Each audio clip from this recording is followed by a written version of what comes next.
نن سبا زیاتره اشخاص د معلوم یا نامعلوم سبب له امله څخه خوابدي او غمجن وي.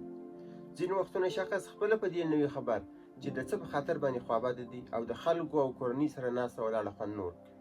نو په دې اساس زیاتره کسان د دماغ کمزوري لري او ورسره همزمانه ذهني ستړیا او خفګان لري.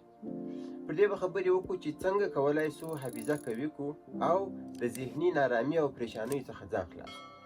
لومړی پر دې خبرې وکړو چې څنګه کولی شو د ذهني ستومانیو او پریشانیو ځان خلاص کړو. اوسنیو نوو څېړنو دا ثابته کړې ده چې په څو سپارښتنو عمل کول ذهني ستوماني او پریشاني د تل لپاره له منځه څخه وړي. هغه سپارښتنې په داسې شکل سره بیان کړو. اول هغه مسایلو ته چې ته یې په تشویش او اندېښنې کې اچولی د حل لارې ورته پیدا کړه. که چیرې ته خپله دا کار نشې کولی نو د ډاکټر او یا هم خپل یو مخلص او صادق ملګري څخه مرسته وغواړه تر څو د امکان تر حده ستا سره کومک وکړي. او که ستا خوب خراب وي او تر نیمې شپې پورې فکرونه کوې یا خوب نه درځي نو د بېدېدو څخه یو څو دقیقې مخکې ګرمو اوبو ته مالګه واچوه او پښې پکې کښېږده. دا د آرام او ژور خوب لپاره تر ټولو ښه نسخه ده.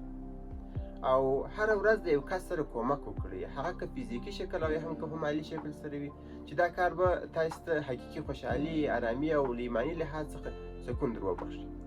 او په 4 ساعته کې 1 ساعته آرام او د بېغمه زړه خوب وکړئ. د خپل ژوند په ورځنیو چارو کې بدلون راولئ. په خپل ژوند کې د خپلې خوښې کار او تفریح ته یو اندازه وخت ورکړئ. هر سهار وختي پورته سه او ورزش وکړه. په 4 ساعته کې 1 ساعت مطالعه حتما وکړئ. او د موبایل څخه استفاده راکمه کړئ، په خاص ډول د غمجنو خبرو څخه. د نشې توکو څخه ځان وساتئ. اوس به راسو پر دې به خبرې وکړو چې د کمزوري حافظې د پیاوړتیا لپاره کومې سپارښتنې عملي کړو تر څو قوي، فعاله او خوشحاله حافظه ولرو.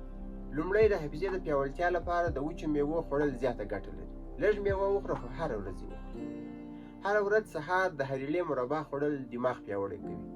د حافظې د پیاوړتیا لپاره 3 ګرامه کلونجي په 10 ګرامه خالصو عسلو کې ګډ کړئ او تر 1 میاشتې پورې هر سهار وخورئ چې ډېره ښه نتیجه به ترلاسه کړي. د کدو خوړل دماغ په قوت کې ښه رول لري او د باران د پاکو اوبو څښل هم دماغ ته قوت ورکوي.